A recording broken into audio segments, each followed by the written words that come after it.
প্রিয় দর্শক, আপনাদেরকে আমন্ত্রণ জানাচ্ছি প্রজন্মের ভাবনা নিয়ে চ্যানেলের বিশেষ আয়োজন ডেডলাইন ৩৬ জুলাই।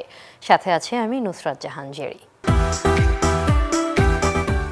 দর্শক, জুলাই অভ্যুত্থানের পরে সবচেয়ে বেশি ব্যবহৃত শব্দটি হলো সংস্কার। দেশের মানুষ সংস্কার চাচ্ছে, শিক্ষার্থীরা সংস্কার চাচ্ছে, সব সেক্টরে আমরা সংস্কার চাচ্ছি। আমাদের আজকের পর্বে আমরা কথা বলবো এই নতুন বাংলাদেশ এবং সংস্কার নিয়ে। ৫ আগস্ট বা ৩৬শে জুলাই ছাত্র জনতার গণঅভ্যুত্থানে পতন হয় আওয়ামী লীগ সরকারের, গঠিত হয় অন্তর্বর্তী সরকার। অন্তর্বর্তী সরকার দায়িত্ব নেবার পর দেশ গঠনের সাথে সাথে মানুষের প্রত্যাশা অনুযায়ী গঠন করেন ১১টি সংস্কার কমিশন, যার মধ্যে গত বছরের অক্টোবরের প্রথম সপ্তাহে নির্বাচন ব্যবস্থা সংস্কার কমিশন, পুলিশ প্রশাসন সংস্কার কমিশন, বিচার বিভাগ সংস্কার কমিশন, দুর্নীতি দমন সংস্কার কমিশন, জনপ্রশাসন সংস্কার কমিশন ও সংবিধান সংস্কার কমিশন গঠন করে প্রজ্ঞাপন জারি করা হয়।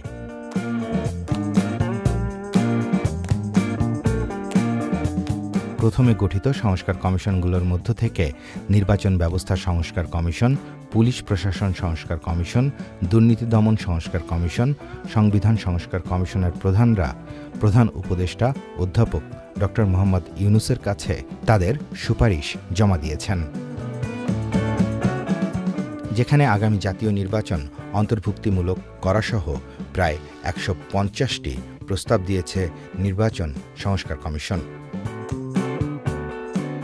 এছাড়া এই ৪টি সংস্কার কমিশন যে সুপারিশ দিয়েছে তার মধ্যে উল্লেখযোগ্য রয়েছে ২ বারের বেশি কেউ প্রধানমন্ত্রী হতে পারবেন না, বিরোধী দলের পক্ষ থেকে জাতীয় সংসদের ডেপুটি স্পিকার দিতে হবে, রাষ্ট্রপতি হবেন নির্দলীয় এবং তত্ত্বাবধায়ক সরকারের অধীনে হবে জাতীয় ও স্থানীয় নির্বাচন। জাতীয় নির্বাচনের আগে হবে স্থানীয় নির্বাচন। না ভোটের সুযোগ যুক্ত করার সাথে সাথে সংরক্ষিত নারী আসনে সরাসরি ভোটের ব্যবস্থা করা, রাজনৈতিক দলের প্রার্থী মনোনয়নে পরিবর্তন আনা, ন্যূনতম ভোটার ছাড়া নির্বাচন বাতিল, জাতীয় পরিচয়পত্রের সেবা নির্বাচন কমিশনের অধীনে রাখা, ২ কক্ষের পার্লামেন্ট ও সংখ্যানুপাতিক প্রতিনিধিত্ব ব্যবস্থা প্রণয়নে রয়েছে সুপারিশে। ২ কক্ষের পার্লামেন্ট ও সংখ্যানুপাতিক প্রতিনিধিত্ব ব্যবস্থার প্রণয়ন রয়েছে সুপারিশে। পুলিশ সংস্কার কমিশনে পুলিশের চাকুরিতে রাজনৈতিক বিবেচনা বাদ দেওয়ার সুপারিশ করেছে। এছাড়া সুপারিশে রয়েছে বাহিনীতে বৈষম্য নিরসনে বিভিন্ন সুপারিশ। দুদক সংস্কার কমিশনের সুপারিশ রয়েছে ৪৭টি, যেখানে দুদককে স্বাধীন ও কার্যকর করতে কি কি করা যায় তা রয়েছে।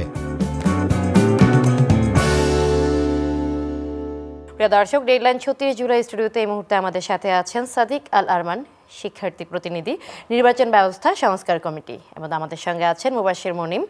আপনি হলেন যে আছেন শিক্ষার্থীদের প্রতিনিধি হয়ে দুদকের সংস্কার কমিটিতে, তাই তো? প্রথমে সাদিক আল আরমান, আপনার কাছে জানতে চাইবো যে এই মুহূর্তে দাঁড়িয়ে যে আমরা এখন কথা বলছি যে কি কি সংস্কারে হলো যে নির্বাচন ব্যবস্থা কমিশন আসলে কাজ করছে, আমি একটু ডিটেলসে জানতে চাইবো। আপনি নিশ্চয়ই জানেন যে ২০০৯ সাল পরবর্তী সময়ে বর্তমান ২০২৪ সালের জুলাই গণ অভ্যুত্থানের যে ফ্যাসিস্ট রেজিম ছিল, এই রেজিমের শাসনের দুরবস্থার কারণে আমাদের প্রত্যেকটা সাংবিধানিক ব্যবস্থা এবং রাষ্ট্রীয় প্রত্যেকটা অর্গান নষ্ট হয়েছে। তার ভিতরে নির্বাচন যে কমিশন, সেটা সম্পূর্ণভাবে দলীয়করণ এবং একটা নির্বাচন প্রক্রিয়াকে ধ্বংস করার জন্য যা যা করা প্রয়োজন, সুষ্ঠু নির্বাচন প্রক্রিয়াকে ধ্বংস করতে সব কিছুই আমাদের গত ফ্যাসিস্ট যে রেজিম তারা সম্পূর্ণ করেছে। তো এরই ধারাবাহিকতায় জুলাই গণ অভ্যুত্থান পরবর্তী সময়ে মানুষের প্রাণের দাবি হিসাবে রাষ্ট্র সংস্কার কার্যক্রমের অন্যতম একটা প্রক্রিয়া হচ্ছে নির্বাচন ব্যবস্থা সংস্কার, যেখানে আমি ছাত্র প্রতিনিধি হিসাবে কাজ করছি। আপনি ইতিমধ্যে জানেন যে আমরা প্রধান উপদেষ্টার কাছে একটা সংস্কার প্রস্তাবনা দিয়েছি।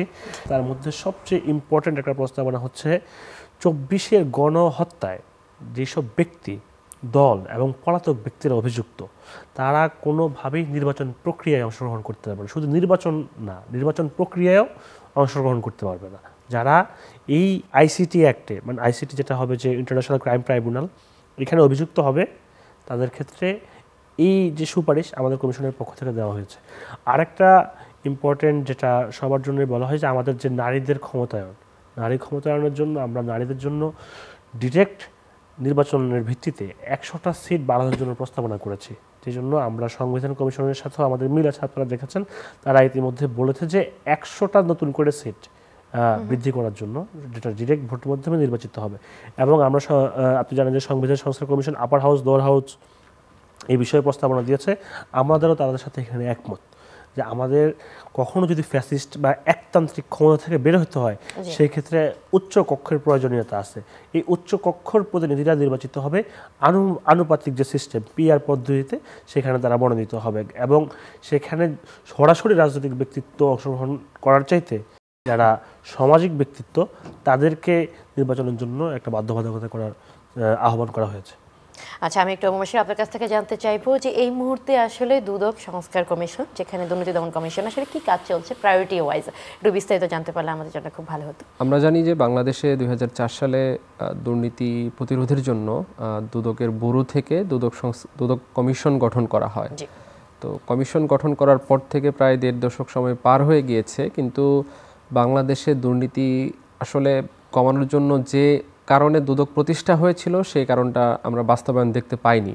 তো সেই জায়গা থেকে আমরা সাধারণ মানুষের যে এক্সপেকটেশন ছিল, সেই এক্সপেকটেশন অনুযায়ী কোনো সরকারই দুদককে ভালোভাবে রান করতে পারেনি, বরঞ্চ তারা নিজেদের দুর্নীতিকে সর্বোচ্চভাবে ব্যবহার করার জন্য দুদককে তারা অপব্যবহার করেছে। তো সেই জায়গা থেকে আমরা অন্তর্বর্তীকালীন সরকারের প্রতি সাধারণ মানুষের যে আশা আকাঙ্ক্ষা ছিল, তারা এই প্রত্যেকটা সেক্টরের পাশাপাশি দুদককেও সংস্কার করবে। তো আমি ছাত্র প্রতিনিধি হিসেবে দুদক সংস্কার কমিশনে দীর্ঘদিন যাবৎ সময় দিচ্ছি। আমরা গত বুধবারে প্রধান উপদেষ্টার কাছে আমাদের 47টি সুপারিশ সহ যে দুদকের সংস্কার প্রতিবেদন, সেই প্রতিবেদনটি আমরা জমা দিয়েছি। আর আমরা দুদককে আসলে স্বাধীন এবং নিরপেক্ষ প্রতিষ্ঠান হিসেবে রান করার জন্য যে সকল ভূমিকা রাখার মতো উপাদান এবং উপায় আসলে করা সম্ভব, সেই সকল বিষয়ে আমরা চেষ্টা করেছি অন্তর্ভুক্ত করার, এবং রাজনীতির প্রভাব মুক্তভাবে দুদককে যাতে রান করা হয়, সেইটাও আমরা প্রতিবেদনে দিয়েছি। ধন্যবাদ মুবাশির আপনাকে। আমি একটু জানতে চাচ্ছিলাম আপনার কাছে সাদিক আল আরমান, সেটা হলো যে আপনার মুবাশিরটি কথা বলেছেন যে মানুষের এক্সপেকটেশন, নির্বাচন কিন্তু হলো যে এই মুহূর্তে হলো যে আমরা যদি মানুষের এক্সপেকটেশনের কথা বলি, আমরা স্বচ্ছ এবং হলো নিরপেক্ষ এবং হলো একটা প্রপার নির্বাচন যেটাকে বলে গণতান্ত্রিক ওয়েতে, সেই নির্বাচন করতে গেলে যেই পদক্ষেপগুলো আমাদের নেওয়া উচিত এই মুহূর্তে, সেই পদক্ষেপগুলো আপনারা নিচ্ছেন কিনা এবং কীভাবে আপনারা মেক শিওর করবেন যে আসলে এই পদক্ষেপগুলো নিলে আমরা একটা সুষ্ঠু নির্বাচন পাবো এবং মানুষ তাদের ভোটাধিকার ফেরত পাবে এবং মানুষের মনে কোনো সংশয় থাকবে না, একটু জানতে চাইব। আপনি নিশ্চয়ই জানেন যে আমাদের 150টার প্রস্তাবনা দেওয়া হয়েছে, তার মধ্যে ভোট অধিকার নিশ্চিত করার জন্য কিছু সুরক্ষা কবচ দেওয়া হয়েছে। যেরকম আপনি জানেন যে আমাদের আরপিও চেঞ্জ করা হয়েছে, আরপিওতে কিছু চেঞ্জ করার জন্য সুপারিশ করা হয়েছে, এবং নির্বাচন কমিশনের ক্ষমতা বৃদ্ধি করার জন্য সেনাবাহিনীকে নির্বাচনকালীন সময়ে ফোর্স হিসাবে সবসময় রাখার জন্য একটা সুপারিশ করা হয়েছে। এবং পাশাপাশি নির্বাচন কমিশনের ক্ষমতা বৃদ্ধির জন্য আদালতের যে হস্তক্ষেপ, বিশেষত আপনি জানেন যে একটা প্রার্থী কোনো কারণে যদি নির্বাচন কমিশন কর্তৃক অযোগ্য বিবেচিত হয়, সে ডিরেক্ট সুপ্রিম কোর্ট চলে যায়, সেখান থেকে বা হাইকোর্ট থেকে একটা রায় নিয়ে চলে আসে। তো এই ক্ষেত্রে আমাদের সুপারিশ থাকবে যে শুধুমাত্র নির্বাচন কমিশন থেকে যদি কখনো কাউকে অযোগ্য ঘোষণা করা হয়, সেটা নির্বাচন কমিশনের একটা বিশেষ ট্রাইব্যুনালের মাধ্যমে নিষ্পত্তি হবে। এই ক্ষেত্রে আমার মনে হয় যে আদালতের যে হস্তক্ষেপ, বিশেষত প্রার্থী নির্বাচনের ক্ষেত্রে, এটা কিছুটা হ্রাস পাবে এবং নির্বাচন কমিশন শক্তিশালী হবে। এছাড়া আপনি জানেন যে এনআইডি যে অ্যাক্ট 2023, সেটা ইতিমধ্যে আমরা প্রস্তাবনা করেছিলাম। আমরা যেই দিন প্রস্তাবনা করেছিলাম তার পরের দিনই মন্ত্রিসভায় সেটা কার্যকর হয়েছে, এবং এনআইডি অ্যাক্ট এনআইডির যে ইনফরমেশনগুলো, এটা স্বরাষ্ট্র মন্ত্রণালয় থেকে যাওয়ার কথা ছিল, কিন্তু সেটা নির্বাচন কমিশনে ফিরে এসেছে। এবং এই জন্য সরকারকে আমি অবশ্যই সাধুবাদ এবং ধন্যবাদ জানাই এত দ্রুত ভিত্তিতে একটা প্রস্তাবনা বাস্তবায়ন করার জন্য। এছাড়া আমাদের আরেকটা প্রস্তাবনা আছে যে প্রার্থীদের ক্ষেত্রে ঋণ খেলাপি যেসব লোকজন আছে, তারা কোনোভাবেই এই নির্বাচন প্রক্রিয়া অংশগ্রহণ করতে পারবে না। এই ক্ষেত্রে আমাদের সুন্দর সুপারিশ আছে, এবং গতকালকে মির্জা ফখরুল ইসলাম আলমগীর তিনি একই সুরে কথা বলেছেন, এই জন্য তাকেও আমি ধন্যবাদ জানাই। আর পাশাপাশি আমাদের যে সুষ্ঠু একটা নির্বাচন পরিচালনা করার জন্য আমাদের ব্যালটের যে সিস্টেম, ইভিএম আমরা কোনোভাবেই আর রাখছি না। সেই ক্ষেত্রে আমাদের ট্র্যাডিশনাল যে ওয়ে, ব্যালটের মাধ্যমে নির্বাচনগুলো অনুষ্ঠিত হবে। এবং আমাদের নারী প্রতিনিধিত্ব বা নারীদের ভোটে অংশগ্রহণ করানোর জন্য সেই ক্ষেত্রে আমাদের পক্ষ থেকে বিশেষ কিছু সুপারিশ করানো হয়েছে। যে ঘূর্ণায়মান পদ্ধতি আমি যেটা একটু আগে বলেছি, এটা কিন্তু প্রত্যেক 5 বছর পর ঘুরবে, তখন কিন্তু একটা জায়গায় নতুন করে একটি নারীদের সিট তৈরি হবে। এটা অবশ্যই আমাদের জন্য আশাব্যঞ্জক। আমাদের যে এনআইডি সংশোধনের যে প্রক্রিয়া, সেই ক্ষেত্রে মানুষের যাতে ভোগান্তি কমানো যায়, সেই ক্ষেত্রে আমাদের একটা সংস্কার প্রস্তাবনা আছে যে, এবং যে বাংলাদেশে যে পরিমাণ মানুষের এনআইডি বা জাতীয় পরিচয়পত্রের ভুল আছে, এটার জন্য যাতে মানুষকে হয়রানি করা না হয় এবং অনলাইন ভিত্তিক এই জিনিসটা করা যায়, সেই ক্ষেত্রে আমাদের চেষ্টা থাকবে। আর আপনি জানেন যে বাংলাদেশের প্রায় 2 কোটি বা 2 কোটি 20 লাখ মানুষ দেশের বাইরে থাকে, প্রবাসী। আমরা যারা দেশে আছি, আমাদের ব্যক্তিগত স্বার্থ থাকতে পারে, যদি এক্স পার্টি ক্ষমতায় আসে হয়তো বা তার থেকে আমি ফেভার পাবো, বা ওয়াই পার্টি ক্ষমতায় গেলে আমি তার থেকে ফেভার পাবো। কিন্তু বিদেশে যারা থাকে এদের ক্ষেত্রে কিন্তু এই বিষয়টা এমন না। এদের ক্ষেত্রে একটা বিশাল অংশ তারা বাহির থেকে নিরপেক্ষভাবে যাচাই করতে পারে যে এই দল বা এই ব্যক্তি যদি ক্ষমতায় যায়, সেই ক্ষেত্রে হয়তো সে দেশের জন্য কাজ করবে। তো আমরা এই জন্য প্রবাসীদের ভোট অধিকার নিশ্চিত করার জন্য ব্যবস্থা করছি। সেই জন্য পোস্টাল ব্যালটের সুপারিশ দেওয়া হয়েছে এবং অনলাইন যে ভোটিং তারও একটা প্রস্তাবনা আমাদের মধ্যে আছে। তবে হ্যাঁ, আশা করি হয়তোবা আমরা এবার সম্পূর্ণভাবে প্রবাসী যারা আছে সবাইকে নিশ্চিত করতে পারবো না ভোট অধিকার, কিন্তু পরবর্তীবার বা 10 বছর বা 1-2টা ইলেকশন পরে আমরা আশা করি যে 2 কোটি 20 লাখ বা তখন যতগুলো প্রবাসী থাকবে সবাইকে আমরা ভোটের আওতায় নিয়ে আসতে পারবো। এটা প্রক্রিয়াধীন, সেটা আপনি বলছেন। ধন্যবাদ আপনাকে। মশি, আপনার কাছে জানতে চাইবো, এই যে দুর্নীতি দমন কমিশন, এই দুর্নীতি দমন কমিশনকে আসলে সরকার বা যেই দলই আসুক না কেন, সেটা রাজনৈতিক দল, তাদের আসলে প্রভাব মুক্ত রাখার জন্য আপনারা কি কি করছেন যাতে ভবিষ্যতে কোনো দল এসে তাদের প্রভাব খাটিয়ে এখানে হলো যেটা বলেছেন আপনি, অপব্যবহার না করতে পারে? যে প্রক্রিয়ায় দুর্নীতি দমন কমিশনের কমিশনার নিয়োগ দেওয়া হয়, তো আমরা এই প্রক্রিয়াটাকে নতুন একটি মডেল আকারে উপস্থাপন করেছি। আমরা সার্চ কমিটির যে গঠনটা, সেই গঠনটাকে পরিবর্তনের একটা সুপারিশ দিয়েছি, যেখানে রাজনৈতিক দলগুলোর অংশগ্রহণ থাকবে। আমরা সেখানে একটা প্রস্তাবনা দিয়েছি যে জাতীয় সংসদের সংসদ নেতার একজন প্রতিনিধি সার্চ কমিটিতে থাকবে এবং বিরোধী দলীয় নেতার একজন প্রতিনিধি সেই কমিটিতে থাকবে, এবং পাশাপাশি সাধারণ মানুষের অংশগ্রহণ নিশ্চিত করার জন্য বাংলাদেশ নাগরিক সমাজ থেকে যারা দুর্নীতি বিষয়ে এবং সুশাসন বিষয়ে অভিজ্ঞ, তাদেরকেও আমরা অংশগ্রহণের সুযোগ দিয়েছি। তো সেই জায়গা থেকে সংসদের মূল নেতা এবং বিরোধী দলীয় নেতা যদি তাদের মতামত প্রকাশ করতে পারে, আমার মনে হয় পরবর্তী সময়ে গিয়ে সেই কমিশনার নিয়োগের পরবর্তীতে তারা তাকে অযথা স্যাক করে দিবে না বা তার সাথে অসহযোগিতাপূর্ণ আচরণ করবে না। এই ক্ষেত্রে আমাদের গুরুত্বপূর্ণ এই প্রস্তাবনা, আমরা আশা করছি এটি বাস্তবায়িত হলে দুদক অনেকাংশেই রাজনৈতিক প্রভাব মুক্ত হবে। এবং সাদিক ভাইয়ের পাশাপাশি আমাদের কমিশনেও যেটা আমি বলতে চাই যে, আমরা বর্তমান কমিশনের সংখ্যা 3 হলেও আমরা প্রস্তাবনা দিয়েছি এটাকে 3 থেকে 5 করার জন্য, এবং ন্যূনতম একজন নারী সদস্য অবশ্যই রাখতে হবে সেখানে। তো সেই জায়গা থেকে আমরা এই দুদকের নতুন সংস্কার কমিশনে আমরা যে প্রস্তাবনাগুলো দিয়েছি, মোটামুটি বেশ কিছু প্রস্তাবনাই দুদককে রাজনৈতিক প্রভাব মুক্ত রাখার জন্য কাজ করবে। আচ্ছা, এই যে আপনারা দুইজনে কিন্তু বলছেন যে আপনারা সংস্কার কমিটিতে আছেন এবং তারা হলো প্রস্তাবনাগুলো আপনারা দিয়েছেন যাতে হলো যে এখানে কাজ হয়। ধরেন এরপরে যে নির্বাচিত সরকার আসবে এবং হলো যে সেই এই সরকার আমলে যদি এটা যদি প্রস্তাবনা হলো যে বাস্তবায়িত না হয় এবং পরবর্তীতে যদি নির্বাচিত যে সরকার আসবে তারা যদি না মানে এবং যদি তারা যদি এই প্রস্তাবনাগুলোকে আসলে নাকচ করে দেয়, খারিজ করে দেয়, তাহলে আসলে কি করার থাকবে সেইখানে আমাকে একটু জানতে চাচ্ছি।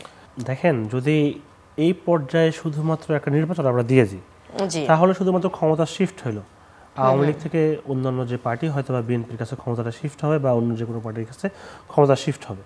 তো আমাদের যে গণ অভ্যুত্থান, এটা কিন্তু ক্ষমতা শিফটের জন্য আসে নাই, বা আমাদের গণ অভ্যুত্থানটা ক্ষমতা শিফট করার জন্য, তাকে ক্ষমতা দেওয়ার জন্য করা হবে।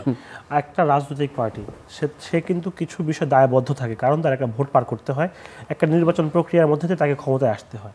সেই ক্ষেত্রে বর্তমান যে অন্তর্বর্তীকালীন সরকার আছে, আমাদের কারো কাছে কোনো ম্যান্ডেট নেই, কাউকে তোষণ করার কোনো বিষয় নেই, কারণ আমাদের ভোটের প্রক্রিয়াটার মধ্যে অংশগ্রহণ করতে হবে না।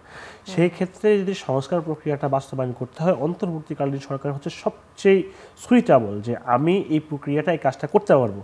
কিন্তু একটা রাজনৈতিক সরকারের ক্ষেত্রে যখন একটা জিনিস সংস্কার করতে যাবে, তখন সে একে সুবিধা দিতে হবে, ওকে সুবিধা দিতে হবে, এবং প্রকৃতভাবে সংস্কারটা করা যাবে না। তো আমরা অবশ্যই আশা করব যে আমাদের যে অন্তর্বর্তীকালীন সরকার, তাদের মাধ্যমে এই সংস্কার প্রক্রিয়া শেষ হবে।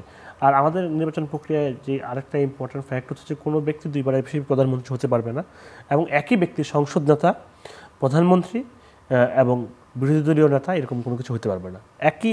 একসাথে একটা ব্যক্তি 3টা গুরুত্বপূর্ণ বা 2টা গুরুত্বপূর্ণ পদ হোল্ড করতে পারবে না। তাহলে ক্ষমতার বিকেন্দ্রীকরণ হবে, আর ক্ষমতার বিকেন্দ্রীকরণ হলে আমাদের সুন্দর রাজনৈতিক চর্চা হবে। এবং স্পিকারের ক্ষেত্রে যদি সরকারি দল থেকে স্পিকার থেকে অবশ্যই ডেপুটি স্পিকার বিরোধী দল থেকে দেওয়ার জন্য আমাদের একটা সুপারিশ আছে। আশা করি যে যদি আমাদের এই প্রস্তাবনাগুলো বাস্তবায়িত হয়, সেই ক্ষেত্রে অদূর ভবিষ্যতে নতুন করে একটা ফ্যাসিস্ট সৃষ্টি যেভাবে হয়ে থাকে সেভাবে হবে না। তবে যদি রাজনৈতিক দলগুলো মনে করে যে আমরা এই সংস্কারটা চাই না, তাহলে তাদেরকে বোঝা উচিত যে একটা জাতির ভোট অধিকার হরণ করার ফলে আওয়ামী লীগের পরিণতি কী হয়েছিল। আওয়ামী লীগ কিন্তু তাদের চেয়ে অনেক বেশি শক্তিশালী ছিল, অনেক বেশি আন্তর্জাতিকভাবে শক্তি বন্ধু সম্পন্ন ছিল, প্রতিবেশীরাও শক্তিশালী ছিল, টিকে নাই। তো মানুষের পাস বুঝতে হবে, মানুষের পাস না বুঝে যারা রাজনীতি করছে ব্লান্ডার করেছে। তো সেই ক্ষেত্রে বর্তমান যারা ক্ষমতায় আসবে, বিএনপি হোক, জামাত হোক, যে কোনো দল হোক, তাদেরকে অবশ্যই মানুষের মতামত এবং মানুষের যে আকাঙ্ক্ষা এই জিনিসটার প্রতি সম্মান দেওয়া উচিত। অবশ্যই আমি নির্বাচনের পক্ষে, তবে একটা ন্যূনতম বেসিক সংস্কার প্রক্রিয়ার পরে। আমি আপনার কাছে একটু জানতে চাইব সেম প্রশ্নের উত্তরই, যে সংস্কার যদি ভবিষ্যতে হলো যে এই প্রস্তাবনাগুলো আসলে বাস্তবায়ন করতে না দেওয়া হয় বা কোনো কারণে এটা যদি বন্ধ হয়ে যায়, সেক্ষেত্রে আমি একটু জানতে চাইব। জি, আমি এর আগে ছোট্ট একটা ইনফরমেশন শেয়ার করব। সেটা হচ্ছে আমাদের দুদকের যে সুপারিশগুলো রয়েছে, 47টি সুপারিশকে মোটামুটি 3টা ভাগে ভাগ করা হয়েছে, স্বল্প মেয়াদী, মধ্যম মেয়াদী এবং দীর্ঘমেয়াদী। তো আমাদের সুপারিশগুলো বাস্তবায়নের জন্য আমরা অন্তর্বর্তীকালীন সরকার এবং নির্বাচন পরবর্তী যে সরকার আসবে তাদের কাছে যাতে বিষয়টা ক্লিয়ার থাকে যে কোন প্রস্তাবনাটা আসলে কতদিনে সংস্কার করা সম্ভব, এই জিনিসটা ক্লিয়ার করার জন্য আমরা সেই সময় অনুযায়ী ভাগ করে দিয়েছি। আর অন্তর্বর্তীকালীন সরকার রাজনৈতিক দলগুলোর সাথে বসবে, এই সুপারিশগুলো নিয়ে তাদের সাথে সমঝোতা করবে, তাদের পরামর্শ নিবে। এবং আমার মনে হয় যদি তারা নির্বাচন পরবর্তী সময়ে এটার বিরোধিতা করে বা নিজের দলের স্বার্থে গিয়ে দেশের স্বার্থের বিরোধিতা করে, আমার মনে হয় জনগণ এই উত্তর দিয়ে দিবে। ধন্যবাদ আপনাকে। আমি এবার একটু জানতে চাইবো, আপনি হলেন যে 2বার এই কথাটি উল্লেখ করেছেন যে নারীদের জন্য আপনি 100টি হলো যে আপনারা হলো যে 100টি আলাদা করে হলো যে সিট বরাদ্দ করার জন্য, মানে হলো যে বাড়ানোর জন্য হলো যে প্রস্তাবিত করেছেন। তো সেই ক্ষেত্রে হলো যে আমি যদি হলো সোশ্যাল মিডিয়াতে আমি একটি নিউজ চ্যানেলে দেখতে পেয়েছি যে ইসলামী আন্দোলন থেকে বলা হয়েছিল যে এটাও আসলে এক ধরনের বৈষম্য, যে বৈষম্য বিরোধী আন্দোলন করে এখন হলো যে শুধুমাত্র একজনকে শুধু নারী বলে তাদেরকে হলো যে এই প্ল্যাটফর্ম দেওয়া হচ্ছে বা তাদের জন্য সিট বাড়ানো হচ্ছে। এই ব্যাপারে আমি আপনার প্রতিক্রিয়া জানতে চাইবো, এবং আপনার যদি কোনোভাবে অন্য কিছু বলার থাকে তাও জানতে চাইবো। এটা কি ইসলামী আন্দোলন বাংলাদেশ শর্মনায়ের যে দল? জি, আমি ওটাই দেখতে পেয়েছিলাম। আচ্ছা আচ্ছা, তো সেই ক্ষেত্রে এখন হচ্ছে ওপেন ডেমোক্রেসি, আমাদের ফ্রিডম অফ স্পিচ আছে, যেটার জন্য আমরা লড়াই করেছি। আমি তার বক্তব্যকে স্বাগত জানাই, এবং যার যে মতামত, একটা রাজনীতি গণতন্ত্রের সৌন্দর্য হচ্ছে যে ভিন্ন মত, তো তার যে মতামত আছে আমি অবশ্যই তাকে সম্মান করি। তবে হ্যাঁ, আমরা যেহেতু বৈষম্য বিরোধী আন্দোলন করেছি, সেক্ষেত্রে আমি এটাও কখনো চাইবো না যে পুরুষদের প্রতি বৈষম্য করা হোক। সেক্ষেত্রে তবে হ্যাঁ, আমাদের দেশের সামাজিক বাস্তবতায় আমাদের রাজনীতি এবং নেতৃত্ব নারীদের অংশগ্রহণ তুলনামূলকভাবে কম, এবং যে 50টা সিট আছে সেখানে শুধুমাত্র নেতার ওয়াইফরাই এমপি হচ্ছে। প্রকৃতভাবে যারা জননেত্রী বা যারা নারীদের জন্য কাজ করছে, দেশের জন্য কাজ করছে, এরকম এমপি সংখ্যা হাতে গোনা 3-4 জনের বেশি হবে বলে আমরা আসলে তাদেরকে সেই প্ল্যাটফর্মটা দিতে পারিনি। তো তাহলে আপনি কি এই কথাটা বলেন যে এটা আসলে বৈষম্য হচ্ছে, নাকি আমরা আসলে একটা অনগ্রসর একটা সিচুয়েশনকে আমরা একটু অগ্রসর করার জন্য আমাদের যেটা করা দরকার, বরং যত এটা আসলে অগ্রগতির জন্য করা হচ্ছে, এখানে এত বৈষম্য করা হচ্ছে, সেই প্রশ্নটাই আমি জানতে চাচ্ছি। আমার যে জিনিসটা মনে হয় যে নারীদের যে ঘূর্ণায়মান পদ্ধতি, এটা 10টা টার্মের জন্য বলা হয়েছে, এরপরে কিন্তু এটা বাতিলের কথাও বলা আছে। তবে হ্যাঁ, যারা পুরুষ আছে তাদের একটু সহনশীল হওয়া উচিত। যদি এই প্রক্রিয়াটা সম্পন্ন হয়, আশা করি যে নারীদের থেকে ভালো নেতৃত্ব, পুতুল নেতৃত্বের বাহিরে যারা সংসদে ঝগড়া করে, দেখে দেখে কবিতা পড়ে, উল্টাপাল্টা প্রশংসা করে, এইসব নেত্রীর বাহিরে আমরা দেশের জন্য কিছু নেত্রী দেখতে পাবো। আমি একটু হলো যে জানতে চাইবো, আপনার যদি শেষ করে যদি একটু কিছু বলতেন আমাদের দর্শকদের জন্য এবং আমাদের জন্য। দর্শকদের উদ্দেশ্যে একটি কথাই বলতে চাই, সুপারিশের যতগুলো সংস্কার কমিশন হয়েছে, সকল সংস্কার কমিশনই তাদের নির্দিষ্ট সুপারিশগুলো অনেক গবেষণালব্ধ উপায়ে বের করে সেটা জমা দিচ্ছে।